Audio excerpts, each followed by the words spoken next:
Puta que pariu, Eric, você não troca de roupa não, cara? Não, molecada, dei uma pausinha só pra fazer um café ali.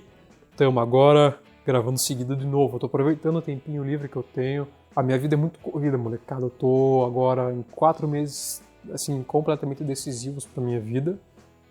Da minha questão profissional, né, minha questão de educação e profissional, e eu não posso me dar o luxo de deixar minhas obrigações de lado, meus afazeres de lado, que eu não gosto de tratar como obrigações porque é uma coisa que eu quero fazer.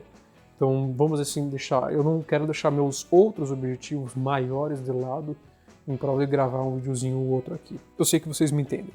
Mas bom, aproveitando que agora tá um pouco mais tranquilo e eu posso gravar, por que não gravar, né? É uma coisa que eu gosto muito de fazer.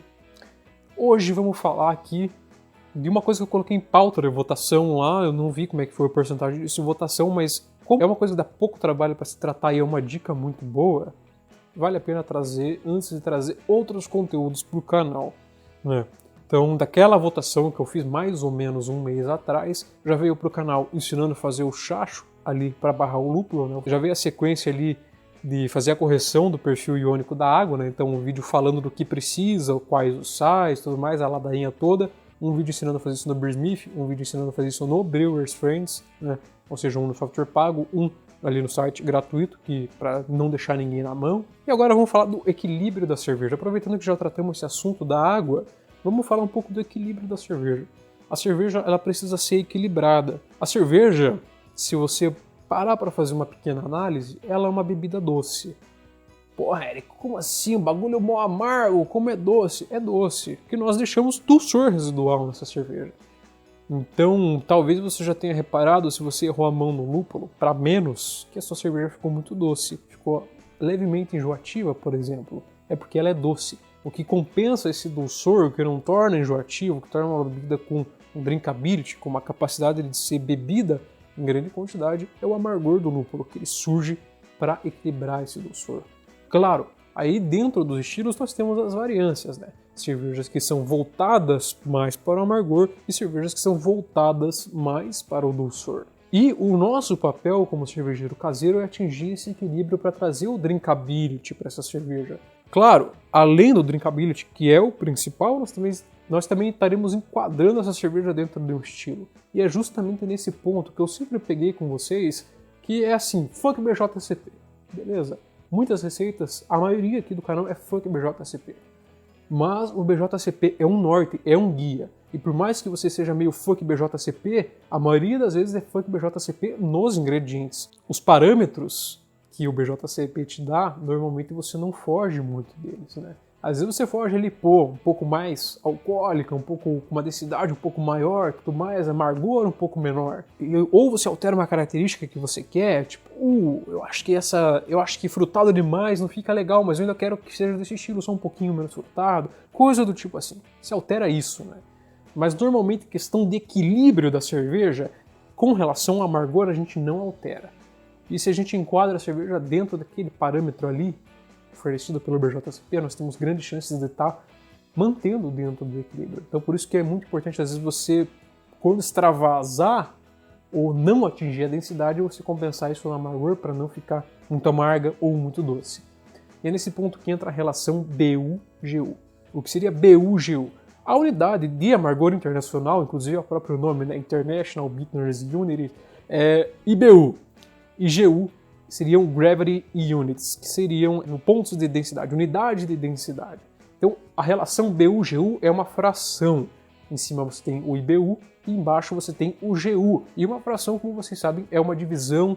E quando você tem uma divisão, você consegue colocar isso numa escala, vamos dizer assim, de porcentagem, uma escala de relação e tudo mais, e que o quociente, né, dessa divisão acaba sendo algo que indica um parâmetro para você. A relação BU-GU, ela vai de 0 até 1. Na verdade, ela nunca chega no 0 e ela dificilmente passa de 1. Ela pode passar de 1, você não é obrigado a ficar dentro dessa faixa, você pode passar de 1, mas normalmente, com os pontos de densidade que os estilos têm, os pontos de amargor, ele fica abaixo de 1. Mas, lembrando, pode passar de 1 porque é uma fração.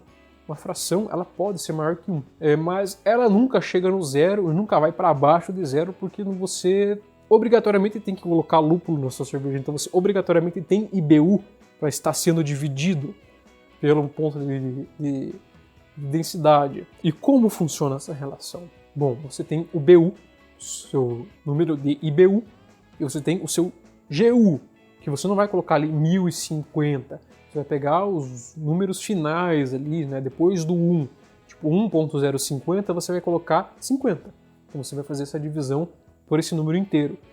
Como é muito difícil cervejas passarem de 1.1 de densidade, normalmente a gente adota só as últimas duas casas ali. Mas claro, se a sua cerveja passar de 1.1 de densidade, obviamente você vai pegar as 3 últimas casas. Mas a conta é basicamente pegando o seu IBU e dividindo pelas 2 últimas casas da sua densidade. Caso for acima de 1.1, né, acima de 1100, você coloca as 3 últimas casas ali para estar fazendo essa divisão. Isso vai te dar uma proporção, que seria a proporção de amargor, ou seja, bitterness ratio. Quanto mais próximo de 0, mais doce, e quanto mais próximo de 1, mais amargo. Passou de 1, é amargo pra um caralho, mas ainda assim tomável. Eu já fiz Black IPA com BUGU acima de 1, já fiz Rye IPA com BUGU acima de 1, e tava do caralho, tava fodástico, tava extremamente tomável, porque todo o resto equilibrou. De qualquer forma, você vai ter essa proporção e você vai comparar.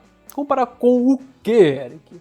Existem tabelas de BUGU por toda a internet. Olha só que maravilha, pessoas já fizeram testes e tem ali os ranges, né? Você mesmo pode calcular os ranges pegando mínimo e máximo de densidade, mínimo e máximo de IBU e fazer as continhas ali, saber o mínimo e máximo para cada estilo.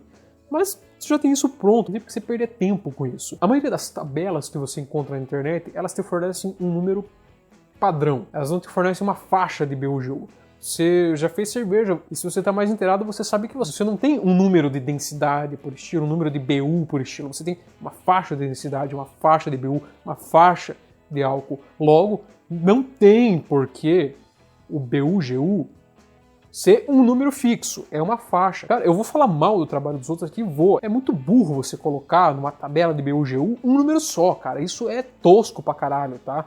Você coloca ali a faixa de BUGU, entendeu? Inclusive, para quem tiver interesse, estou colocando aqui embaixo o link lá pro post no blog, que lá tem uma tabela maravilhosa da Bullshit. Infelizmente, o site que eu tinha pegado isso saiu do ar, por isso eu não vou linkar o site, eu vou linkar lá o link que eu upei no meu Google Drive, a tabela de BUGU deles. É um pouco desatualizada, não tem todos os estilos que tem atualmente, mas é muito mais completo do que tabelas que têm estilos atualizados, porque ela não coloca um número fixo, ela coloca a faixa de BUGU. Então, quanto mais próximo do mínimo daquela faixa, mais voltado para o teor maltado, e quanto mais próximo do limite máximo, você está deixando mais amarga a sua cerveja, né? Mais tendendo para o amargor do lúpulo. E o legal é que também eles colocam ali o mínimo, o máximo e a média. Então você se baseia pela média caso você queira fazer uma cerveja equilibrada, por exemplo. Claro, vale ressaltar que aqui nós temos outras coisas que influenciam nessa sensação de amargor. Relação sulfato-cloreto é uma coisa dessas. E é esse ponto com relação à água que eu queria tocar. Você precisa manter uma relação sulfato-cloreto indicada ali para o seu estilo de cerveja. Se vocês seguirem aquelas dicas que eu passei nos vídeos ali ensinando a fazer a correção da água, em que ele vai te dar você vai ter um perfil prontinho ali para você seguir, você não vai fugir da sua relação cloreto-sulfato, né, sulfato-cloreto, e você pode se basear daí pela relação BUGU para equilibrar a sua cerveja e deixar ela extremamente equilibrada. Então, esse é um dos parâmetros muito importantes. E a partir disso, você vai começar a notar que fazer cerveja não se trata de atingir uma densidade que você quer e um amargor que você quer.